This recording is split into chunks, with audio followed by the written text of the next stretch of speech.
오늘 말씀은 누가복음 5장 1절에서 11절입니다. 누가복음 5장 1절에서 11절입니다. 제가 가진 신약성경 95쪽입니다.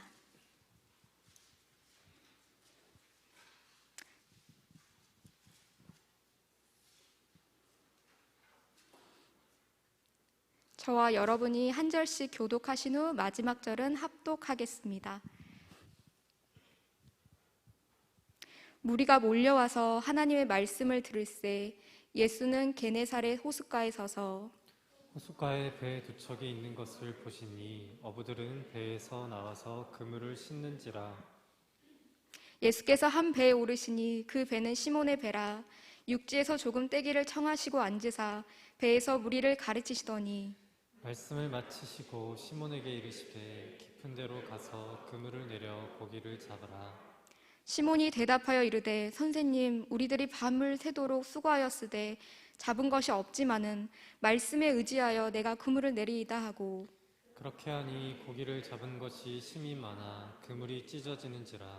이에 다른 배에 있는 동무들에게 손짓하여 와서 도와달라 하니 그들이 와서 두 배에 채움에 잠기게 되었더라. 시몬 베드로가 이를 보고 예수의 무릎 앞에 주여 나를 떠나소서 나는 죄인이로소이다 하니 이는 자기 및 자기와 함께 있는 모든 사람이 고기 잡힌 것으로 말미암아 놀라고 세베대의 아들로서 시몬의 동업자인 야고보와 요한도 놀랐음이라.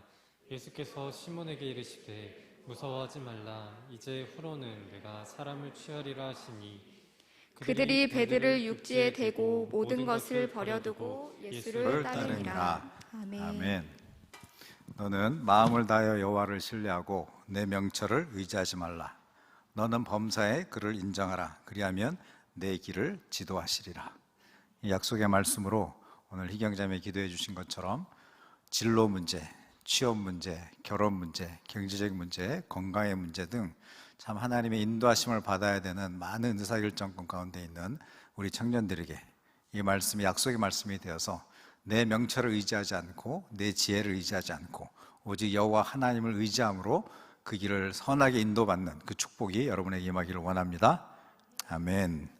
자, 오늘 말씀은 너무나 많이 여러분이 듣고 알고 있는 베드로가 예수님을 만나 사람 낚는 어부의 삶을 부르심을 따라가는 그런 스토리가 되겠습니다. 근데 성경에 보면 이 베드로가 예수님의 부르심을 받는 장면이 여러 개 나오는 거예요. 저도 이걸 준비하면서 되게 많이 어려웠는데 같은 사건이냐 다른 사건이냐 뭐 이런 얘기가 있잖아요. 그래서 약간 좀 정리해 보면 베드로가 예수님을 따라가는 과정이 한 번에 딱 돼서 탁 이렇게 되는 게 아니라 여러 과정을 거쳐가면서 조금씩 그 주님에 대한 믿음이 생겨서 나중에 가서 결단하는, 그래서 오늘의 장면이 마지막 그 부르심 앞에 전적으로 헌신하게 되어지는 그런 장면이고요. 가장 먼저 나오는 장면이 요한복음 1장에 나오죠.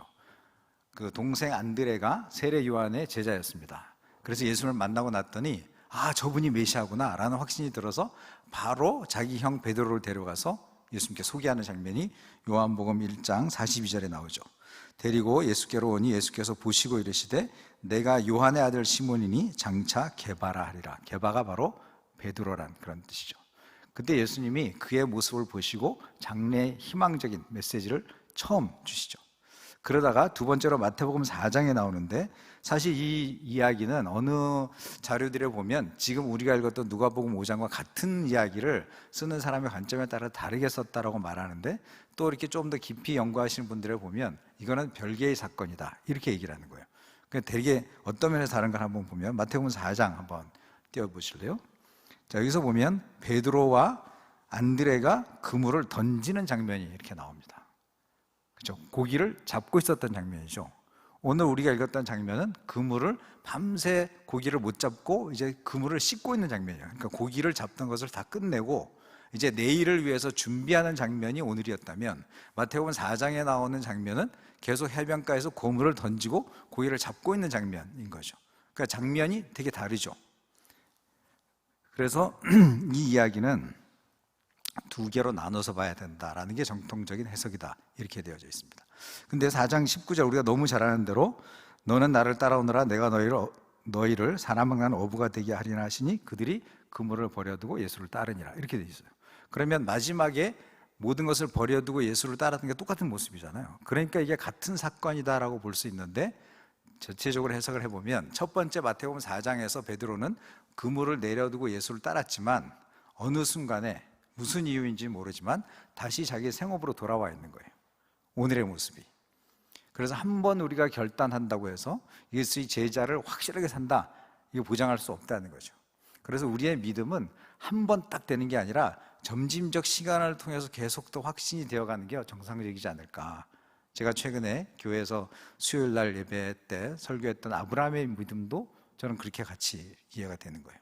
아브라함이 처음에 부르심을 받았을 때부터 그렇게 믿음이 단단한 사람이 아니라 시간이 흘러가면서 하나님이 그에게 계속 은혜를 주시고 보여주시고 알게 하셨더니 마지막 장면에서 이삭을 죽이는 것에 대해서 전혀 거리낌이 없는 수준이 됐다라고 하는 것이 성경 전체의 흐름입니다. 그렇게 생각해 보면 베드로도 한 번에 딱 된 게 아니라 한 번 했다가 다시 또 생업 때문에 다시 생계가 문제가 되니까 가족들을 부양해야 되니까 그렇게 했다가 다시 돌아와서 이제 드디어 오늘 절대자 신, 그러니까 창조주 하나님이신 예수를 만나면서 그의 무릎이 그 앞에 꿇려지는 사건, 이 사건이 오늘의 본문이다, 이렇게 보면 될 것 같습니다. 오늘 4절부터 먼저 좀 볼게요. 제가 오늘 암송대회가 있어서 제가 마음이 약간 좀 조급합니다. 빨리 설명을 끝내야 되기 때문에. 그래서 일단 앞부분에 대한 거는 다음 주에 어차피 제가 설교를 오늘 본문을 2번으로 잘라놨거든요. 그러니까 제가 할 수 있는 데까지 하는데, 오늘의 제목이 주여 나를 떠나서서 나는 죄인이로소이다. 그 부분에 좀 포커스를 맞추기 위해서 조금 4절부터 얘기하겠습니다. 자, 밤새 물고기를 잡지 못했던 베드로에게 예수님이 그 배를 띄워라, 그리고 거기에 앉아서 강대상 역할을 하신 거예요. 그리고 많은 사람한테 말씀을 전했을 때 베드로도 바로 옆에 있었겠죠. 그러고 나서 이제 무리에 대한 이야기 끝나고 나서 이제 베드로를 향해서 자, 깊은 곳에 가서 그물을 던져라, 이런 말씀을 하시는 거예요. 아주 짤막한 한마디 명령 같은 말씀에. 근데 그 선택은 누가 하냐 하면 베드로가 하는 거죠. 근데 사실 생각해 보면 그 명령을 쉽게 따를 수 있는 명령이 아닌 거예요. 여러 가지로 그렇습니다. 가장 중요한 건 물고기는 깊은 곳에 있지 않습니다. 여러 가지 자료들에 보면 물고기는 얕은 곳에 있고 그 다음에 깊은 곳은 굉장히 수온이 낮기 때문에 물고기가 없는 거예요. 그리고 낮 시간에는 물고기가 깊은 게 있지도 않고. 그러니까 상식적으로 생각해 보면 베드로의 입장에서, 잔뼈가 굵은 어부의 입장에서는 목수였던 예수님의 명령을 따를 수 있는 아무런 근거가 없는 거죠. 안 그래도 밤새, 그리고 지금 되게 피곤한 상태죠.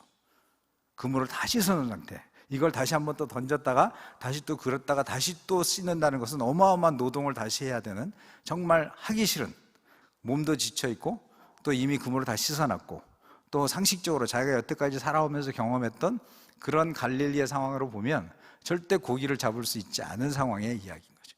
무엇보다도 베드로의 마음은 지금 실패의 좌절에 잡혀있는 거예요. 밤새 왜 한마디도 못 잡았을까?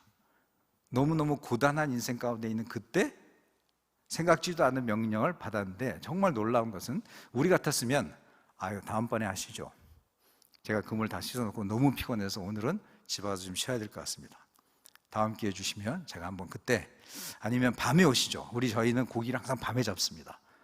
그때 갈리는 항상 밤에서 고기가 잡히는 곳이에요. 그래서 밤새 고기를 잡고 아침에 이제 나오는 거거든요. 그러니까 이제 예수님 오시려면 고기를 밤에 와서 잡아라 그러면 제가 그때 해보겠습니다 라는 다양한 핑계와 자기의 논리와 자기 생각을 말할 수 있음에도 불구하고, 이 장면에서 베드로에 대해서 우리가 되게 높게 쳐야 되는 것은 그 모든 자기 육체적인, 정신적인, 또 경험적인, 직업적인 것들 다 내려놓고 딱 한마디, 우리가 잘 아는 주의 말씀에 의해서 내가 그물을 내리리이다, 이런 거예요. 근데 여기서도 말씀에 의지하라는 표현이 100% 신뢰했다 이런 게 아닌 거예요. 내가 아직은 잘 모르겠지만 한번 해보겠습니다 라는 정도였다는 거야. 그게 왜 그러냐면 그 앞에 예수님을 뭐라고 부릅니까? 5장 5절에 보면 선생님이라고 부르는 거예요. 선생님. 그러니까 예수님을 절대적으로 믿었다면 주님 이렇게 표현하죠. 그렇죠? Curious, 내가 당신의 말씀에 의지해서 100% 신뢰하고 분명히 당신이라면 내가 물고기 잡을 수 있을 거라고 믿고 내리겠습니다 이렇게 말하는데, 선생님 이렇게 말하는 거예요. 선생님이란 이야기는 뭔가 예수님의 신적인 존재, 뭔가 우리보다 좀 다른 것 같지만 아무튼 제가 잘 모르겠습니다, 한번 해보겠습니다. 그렇게 확신이 없는데도 불구하고 순종했던 베드로가 참 우리가 귀하다는 생각이 들어요. 우리의 믿음도 어떤 때는 내가 100% 확실할 수 없다 할지라도 주께서 말씀하시면 제가 아직까지 믿음도 못 따라가지만 한번 해보겠습니다 라는 순종하는 자에게 기적이 일어납니다. 우리가 다 이해하고 다 받아들여져서 믿음에 100% 확신되면 내가 그때 순종할게요 하면 죽을 때까지 우리는 못할지도 몰라요. 여러분들이 작은 믿음, 어쩌면 그런 기적이 일어날지도 모르겠다는 그 마음 가지고 작은 것이 떠질 때 한번 해보겠습니다 하는 그 마음을 주님이 너무 기뻐 받으시는 거죠. 언약의 법칙이라는 게 있답니다. 언약의 법칙은 두 가지인데요, 두 양쪽에 바퀴처럼 되는데 하나는 은혜고 하나는 요구인 거예요. 근데 성경은 반드시 은혜를 먼저 주시고 그 다음에 요구를 하신다 이런 겁니다. 여러분 이거 꼭 기억하면 좋을 것 같아요. 저도 최근에 어떤 강의를 듣고 이걸 너무 은혜를 받았는데, 하나님은 절대 우리에게 아무것도 주지 않으시고 너부터 먼저 해봐 그러면 내가 줄게 이렇게 안 하신다는 거예요. 먼저 우리에게 은혜를 베푸시고, 그래서 충만한 은혜가 될 때 그 다음에 자 이거 한번 해보지 않을래? 이렇게 얘기하는 거예요. 자, 우리를 출애굽하시고 나서 그 다음에 시내산에서 율법을 주시잖아요. 이렇게 살아야 돼, 너 이렇게 살아야 돼 하는데 너무 그건 힘들 것 같아가 아니라 이미 하나님은 그들을 구름기둥 불기둥으로 10가지 재앙으로 그들을 구원하시고 나서 야 내가 여호와야, 내가 너의 하나님이야, 너는 이제 내 백성이야, 이제는 이렇게 살면 좋겠어. 그럴 때 아멘 하고 받아들일 수 있는 거죠. 베드로에게 우리도 보면 지난주에 우리가 봤던 자기 장모가 낳는 걸 봤잖아요, 그렇죠?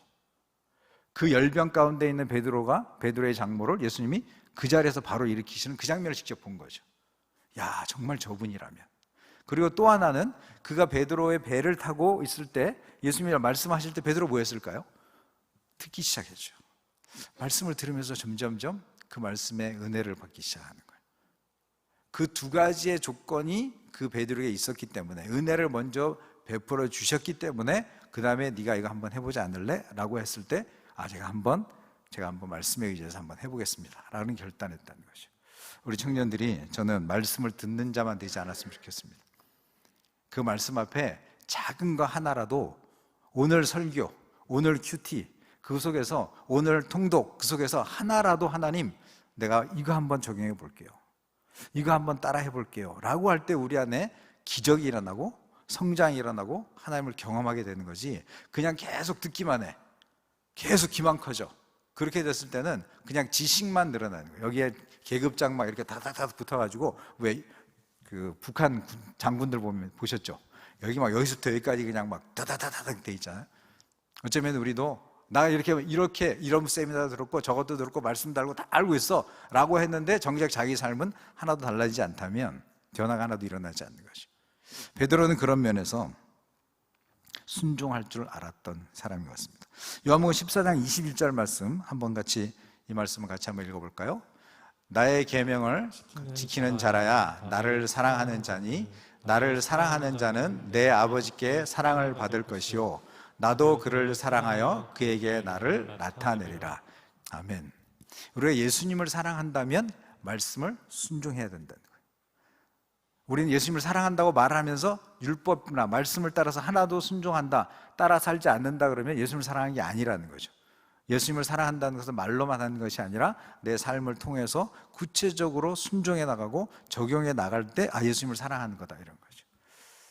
제가 작은 간증인데, 제가 처음 어렸을 때 참 이쁜 간증이라서 늘 기억하는, 그 이후로는 참 이렇게 이쁘게 잘 순종했나 이렇게 생각되는데, 제가 대학교 4학년 때였었습니다. 군대를 앞두고 제가 그때 과외를 하고 있었어요. 근데 그게 그 당시는 불법이었습니다. 그때 85년도인데 전두환 대통령이 들어와서 이제 모든 과외를 다, 사교육을 다 폐지한다 이러면서, 근데 이제 제가 굉장히 경제적으로 어렵기 때문에 그래도 불법이지만 이렇게라도 군대 가기 전에 돈을 좀 벌어야 되겠다 하고 있던 그때, 군대 가기 바로 앞에 전에 겨울 수련회를 하는 거예요. 그래서 가서 워크숍을 이렇게 참석했는데, 그때 이제 워크숍의 주제가 크리스찬으로서 어떻게 살아야 될 건가 라고 하면서 악법도 법이다, 크리스찬이 반드시 법을 따라 살아야 한다 이런 얘기를 하는 거예요. 예를 들어서 뭐 교통위반 이런 거 안 된다, 무단횡단 안 된다 이런 거 이렇게 얘기를 하는데, 갑자기 내 마음속에 과외? 이렇게 떠올린 거죠. 과외. 그래서 그냥 적용 안 하고 아멘 안 하고 이거 뭐 그러고 지나갔어요. 근데 그 다음날 큐티를 하는데 열왕기 쪽이었던 것 같아요. 막 이스라엘 백성들이 하나님의 말씀이 말하는데도 불구하고 왕들이 따라하지 않는 그 모습을 보면서 또 성령께서 나에게 지적을 하시는 거지. 너 과연 불법이자 불법. 근데 그때 하지 말아야 하나 하고 이렇게 물음표로 끝낸 거예요. 근데 결단을 못하고 그러면서 덮었어. 그 다음날 아침에 또 말씀을 보는데 또 죄에 대한 지적이 되는 거예요. 그래서 제가 작은 마음으로 믿음으로 하나님 그러면 제가 과외를 하지 않겠습니다 하고 이제 느낌표. 그래서 이제 찾아갔습니다. 그 아이들 이제 남매를 한 집에서 제가 과외를 해주고 있었는데 딱 한 달만 하면 돼. 정말 그 한 달의 유혹이 남았는데, 그리고 돈을 제가 선불로 받았어요. 그러니까 맨 마지막 말일에 가가지고 이제 말씀을 드렸어요. 어머니 죄송합니다. 제가 그동안 했던 게 그래서 이번 달까지만 하고 못할 것 같습니다 하고 이제 말씀을 드렸죠. 그럼 이제 내가 받을 건 다 받았잖아요. 선불로 받았기 때문에. 그리고 말일까지 딱 해줬기 때문에 이제 주고받는 관계는 다 끝났거든요. 그랬더니 이제 어머니가 되게 아쉬워하지. 한 달만 더 해주면 너무 좋을 것 같은데. 그래서 죄송하다고. 그래서 이제 나오려고 그러는데 이제 그분이 그러는 거예요. 군대 가는데 맛있는 거라도 좀 사 먹어라. 그리고 봉투를 주시는 거예요. 제가 과외를 하려고 했던 것도 돈 때문에 그랬잖아요. 그런데 생각지도 않게 전혀 줘야 할 의무도 없고, 그렇죠? 그런데 그분이 기특하게 여기셨는지 고마웠는지 아무튼 봉투를 준 거예요, 이렇게. 근데 진짜 내가 돈 때문에 했던 그건데 돈을 따로 받았잖아요. 그래가지고 제가 그때 그 집을 나와가지고 그 만화가 보면 기분 좋을 때 있잖아요. 이렇게 발을 이렇게 두 개로 탁탁 이렇게 하듯이. 그러냐고 팔짝팔짝 뛰면서 내가 발을 따닥 하면서 그때 그 순종의 기쁨 있잖아요. 내가 정말 하나님이 나를 지적하실 때 내가 정말 한 달만 눈 감으면 그냥 이렇게 지나갈 수 있는 그 일에 내가 작게나마 순종 한번 해보자 라고 했던 그거를 주님이 되게 기뻐하셨다, 이런 생각에 제게 첫 순종, 내가 정말 말씀대로 한번 살아보겠다고 했던 첫 순종의 기억이 그때 이렇게 기억이 나는 그런 거예요. 우리 안에, 여러분들 안에서도 정말 성령이 지적하시는 게 있을 거예요. 성령이 이거는 죄라고 말씀하시는 게 있을 거예요. 여러분들한테 이거는 네가 끊어야 되겠다라고 말씀하시는 게 있을 거예요. 최근에도 어떤 자매가 이렇게 하다가 저랑 이렇게 뭐뭐 얘기하다가 그러길래 죄에 대한 얘기를 하길래 제가 깜짝 놀래가지고 딴 건 다 되면 그건 안 돼, 그건 안 돼, 그건 안 돼, 절대 안 돼, 가지 마. 그래서 제가 딱 막았던 적이 한 번 있거든요. 그러니까 여러분들에게도 성령이 민감하게 말씀하시는 게 있을 거예요. 여러분들에게 순종하기를 원하는 어떤 영역이 있을 거예요. 그럴 때 넘기지 말고, 정말 두렵고 떨리죠. 그러면 내가 손해보는데요, 그러면 내가 뭔가 안 좋을 것 같은데요 라고 할 때도 하나님을 의지하고 한번 순종해 보면 오늘 베드로처럼 만선의 기쁨, 어마어마하게 생각할 수 없었던, 기대할 수 없었던 기적을 경험하게 되어지는 것이죠. 자, 여기서 베드로가 만선을 경험합니다. 5장 8절. 그 만선을 보고 정말 엉뚱한 반응이 나타나죠. 베드로에게 있어서. 베드로가 뭐라 그러느냐? 예수의 무릎 아래 엎드려 이르되 주여 나를 떠나소서 나는 죄인이로소이다. 이 베드로의 고백이 굉장히 생뚱맞지 않습니까? 만약 여러분이었다면 양쪽에 배가 그물이 찢어지도록, 배가 물에 잠기도록 어마어마한 고기를 잡았어. 밤새 못 잡았던 그 고기, 정말 먹고 살기 위해서, 돈을 벌기 위해서 어쩔 수 없이 해야 되는 그 일인데 어마어마한 축복이 썰어진 거예요. 그러면 어떻게 해야 됩니까? 주님 동업하시죠. 어딘지만 찍어주십시오. 제가 한 100대를 한번 동원해 보겠습니다. 배를. 그러면 무슨 해양수산 그 사장이 됐었겠죠. 그렇죠? 회장이 됐었겠죠. 베드로 고기 회사 사장이. 근데 그 만선을 보고 베드로는 오히려 그 고기를 본 게 아니라 그 일을 일으키신 예수를 본 거죠. 이 사람이 선생이 아닌가 보다. 그냥 우리보다 뭔가 좀 더 지혜롭고 뭔가 특별한 걸 하기도 하고 약간 능력도 있는 것 같은 그런 선생님이 아니라 주님이시구나. 그 호칭의 변화가 5절과 8절 사이에 일어나죠. 5절에서는 선생님이라고 불렀던 걸 8절에서 보면 주여 나를 떠나소서 나는 죄인이로소이다. 이 베드로가 살아계신 그 주님, 정말 범접할 수 없는 그 어떤 것과도 비교할 수 없는, 자기는 평생 통한 이런 기적을 경험해 본 적이 없잖아요. 내가 그렇게 삶의 터전으로 잘 알고 있다라고 하는 그 속에서 이런 기적을 일으킬 수 있는 분은 창조주 하나님밖에 없구나. 진짜 저분은 하나님의 아들이시구나. 그럴 때 무릎을 꿇게 되는 거죠. 그 어떤 장면에도 그 전에 베드로가 무릎을 꿇었다는 장면이 나오지 않습니다.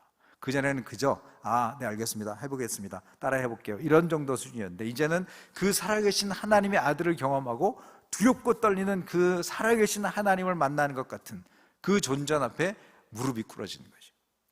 모세가 떨기나무에서 신발을 벗으라 그랬던 그 하나님을 경험했던, 하나님의 현현을 경험했던 그 경험, 이사야가 숯불의 제단에서 두렵고 떨림으로 그 혀에 숯불을 냈던 그런 하나님을 경험하는 그 경험 같은 그 경험을 베드로가 하게 되는 거죠. 그럴 때 나타나는 진정한 고백은 나는 죄인입니다. 그 어미하신 하나님을 바라볼 때 정말 내가 할 수 있는 유일한 단어, 나는 죄인입니다. 왜? 그 하나님을 잘못 만나면 자기는 죽어버리니까요. 그러니까 나를 떠나달라고 해요. 그런 반응이 정확한 하나님을 만난 사람들의 반응인 거죠. 저는 여러분한테 그런 하나님을 만났는지,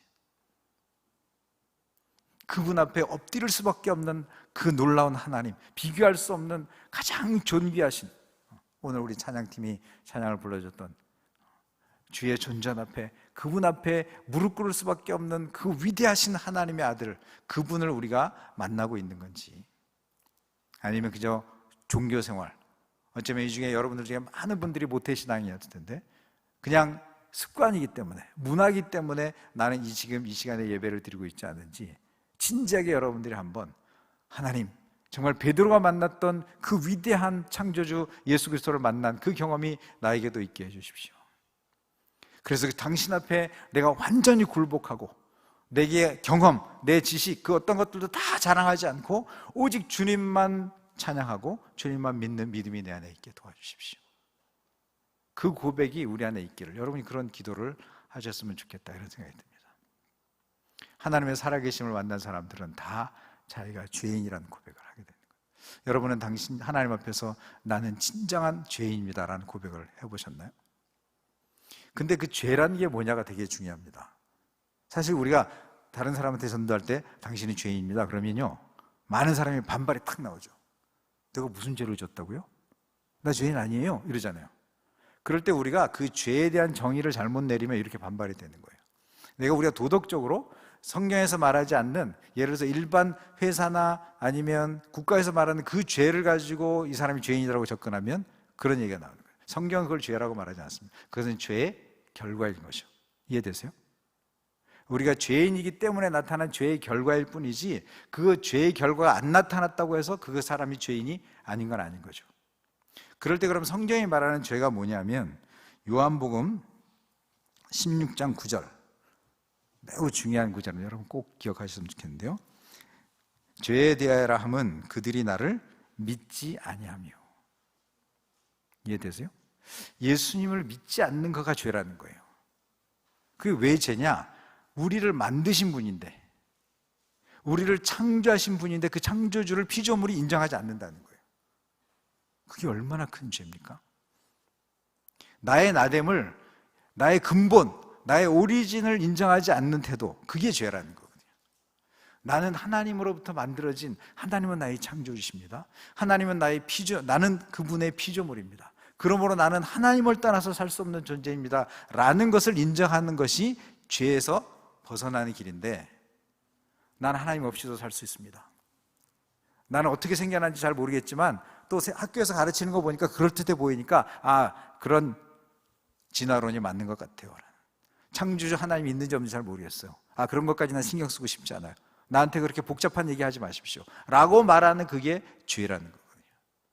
하나님을 하나님으로 인정하지 않는 것, 그게 죄인 거죠. 예수님이 이 땅에 오셨는데, 자기 백성을 구원하러 오셨는데, 빛으로 오신 그 주님을 어둠 가운데 있는 사람들이 어둠이 좋아서 빛을 거부하는 것, 그게 죄인 거죠. 그래서 정말 하나님을 하나님으로 인정하고 예수 그리스도가 우리의 구세주라고 인정하는 것, 그것이 죄에서 벗어나는 길입니다.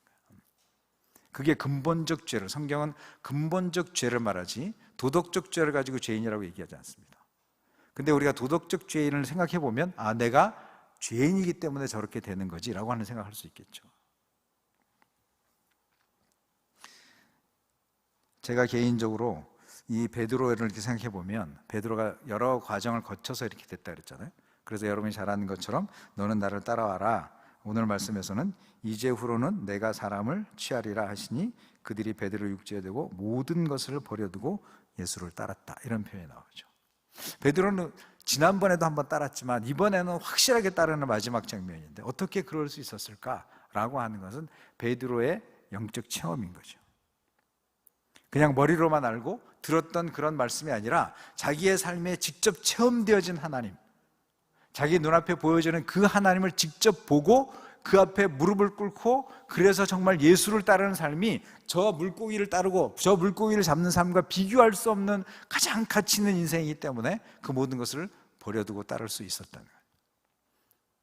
여러분들 사진 이렇게 찍을 때 요즘 뭐 그 핸드폰도 그러지만 옛날에 보면 이제 DSLR 뭐 이런 거 있잖아요. 이렇게 보면 이렇게 딱 사진 이렇게 찍으려고 그러면 초점이 잘 안 맞아요. 근데 초점을 딱 맞추려면 어떻게 해야 되죠? 자동으로 놨을 때 반셔터 아시죠? 반셔터를 착 누르면 얘가 착착 해가지고 쫙 이렇게 되는. 그럴 때 아주 선명하게 쫙 보여주는 거 있잖아요. 베드로는 그 반셔터 누르기 전에 그런 모습으로 예수를 따라왔었다는 생각이 들어요. 뭔가 보이는 것 같아. 뭔가 그분이 대단한 분인 것 같긴 해. 그래서 선생님이라고 하는 30 넘은 청년 앞에 선생님이라는 표현을 쓰면서 그의 말을 따라서 목수밖에 안 되는, 그렇잖아요. 전혀 배에 대해서 모르고 물고기에 대해서 모르는 그 말이었지만 그래도 뭔가 신적 권위, 뭔가 따라야 할 만한 것 같은, 그러나 아직 선명하지 않은 그 모습 속에 있었다가 이번에 이 사건을 통해서 반셔터를 눌러가지고 초점이 촥 맞은 것처럼 정확하게 해결이 되는 거예요. 여러분한테 그런 영적인 체험이 있었으면 좋겠습니다. 성령 체험이 있었으면 좋겠고 개인적으로 하나님의 말씀을 체험하는 기회가 돼서 정말 그 다음부터는 내 목에 칼이 돌아도 예수는 하나님의 아들입니다. 예수님은 지금도 살아계시고 나의 유일한 주인이시고 나의 유일한 구세주 되십니다 라고 고백할 수 있는 우리, 그렇게 되기를 축복합니다. 짧은 간증 하나, 제가 경험했던, 제가 대학교 2학년 때 저는 장로교에서 신앙생활을 했어요. 근데 장로교는 정말 이렇게 믿는 것도 아니고 안 믿는 것도 아니고 잘 모르겠어요. 이렇게 말씀을 암송할 때는 이렇게 됐다가 돌아서면 또 아닌 것 같고, 그러다가 제가 엄청나게 센 단체 CBS라고 하는 지금 이제 2단으로 판명된 귀신 쫓고 막 그 방언하는 그런 곳에 하나님이 가라 그래가지고 어쩌다가 우연히 친구랑 야 둘이 저기 가보자, 근데 그런 단체를 갔어. 그래 가자마자 방언을 얘기하는 바람에 시험 들어가지고 한 달 동안 거의 안 나가다가 여름 5월 달에 축제가 열리는데 그 중에서 방언 받고 싶은 사람 와라. 거기 가서 아무튼 제가 성령 체험을 했습니다. 방언을 받았어요. 처음에는 막 이렇게 내가 하는 것 같아서 아니라 그러다가 혼자서 새벽 3시에 그 정말 그 귀신 나올 것 같은 그런 기도, 요즘은 그런 기도는 없습니다. 옛날에는 그런 기도는 불도 안 들어와, 칸막이도 없어. 진짜 뭐 이렇게 드라큘라나 뭐가 나올 것 같은 그 정말 이 머리가 뺀쩍 쏘는 그곳에서 기도하던 중에 성령이 강권적으로 역사하는, 정말 사도행전 2장에 나오는 하늘에서 불의 혀 같은 것이 나와서 막 저를 이렇게 방언하게 하는 그 사건을 통해서 모든 게 아까 초점이 흐렸다가 포커스에 탁 해가지고 카메라가 쫙 보이는 것처럼 그 사건이 제 인생을, 하나님 살아계시는구나, 얘가 내가 기도하면 응답받을 수 있구나, 와 나는 구원받았구나, 그런 몇 가지 사건들이 정말 내가 목에 칼이 들어와도 말할 정도로 확신이 되어지는 사건이 되어지는 거예요. 그게 제 인생의 큰 터닝 포인트였다고. 아무리 그 단체가 이단이었고 뭐 그러더라도 제가 경험했던 그 하나님은 실제 살아계신 하나님이었고, 그 살아계신 그 하나님으로 인해서 내게 임하신, 내게 개인적으로 만나주시고 나와 함께 하셨던 그 하나님으로 인해서 나는 이 성경이 그대로 믿어지고 성경이 한 개도 오류가 없이 정말 모든 것이 아멘 아멘 하게 되어지는 믿음의 큰 점법이 되어지는 사건이 저에게 있었다. 베드로에게도 지금 이 사건은 그 어마어마한 물고기를 잡아내는 그 사건을 통해서 정말 그 어떤 것도 설명할 수 없는 놀라운 일을 이루신 그 예수님을 경험하는 사건으로 그 집 앞에 엎드릴 수 있었습니다. 우리 결단성으로 부를까 안 부를까 그랬는데 우리 한번 부르고 끝나면 좋을 것 같아요. 그 내 영혼의 구세주라는, 정말 여러분 다음 세대 전혀 모르는, 이 찬양팀도 모르는 구절인데 새로운 곡, 옛날 막 한 30-40년 전의 곡이지만 다시 또 부르니까 신곡이 되는 거예요. 그때 내가 방언을 받고 성령 체험을 하고 혼자서 눈물 콧물 흘리면서 막 온 군대에서 막 눈물이 나오고 콧물이 나오고 막 그 감격 있잖아요. 진짜 가슴이 터져 죽을 것 같은, 지금 죽어도 괜찮습니다, 하나님 살아계신 하나님을 난 경험했습니다 라고 그때 눈물을 흘리며 무릎 꿇고 불렀던 찬양이 있잖아요. 내 영혼의 구세주. 우리 여러분 그 감격을 생각해 보면서 정말 주님만이 나의 구세주입니다, 주님만이 내 삶의 유일한 주인입니다 라는 고백으로 한번 1절 한번 부르고 우리 같이 예배 마치겠습니다.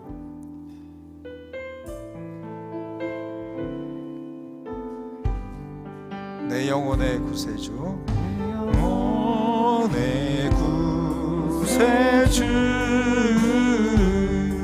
내 예수 내 구주, 내 영혼의 구세주, 그는 나의 구세. 내 영혼의 구세주 다시 한번 해볼까요? 내 영혼의 구세주, 내 예수 내 구주, 내 영혼의 구세주, 그는 나의 구세주. 예수 예수 예수 예수 예수 예수, 내 영혼의 구세주, 그는 나의 구세. 예수 예수 예수 예수 예수 예수 예수,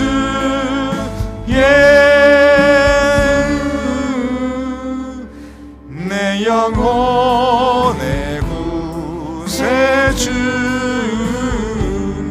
그는 나의 구세주. 할렐루야. 하나님 감사합니다.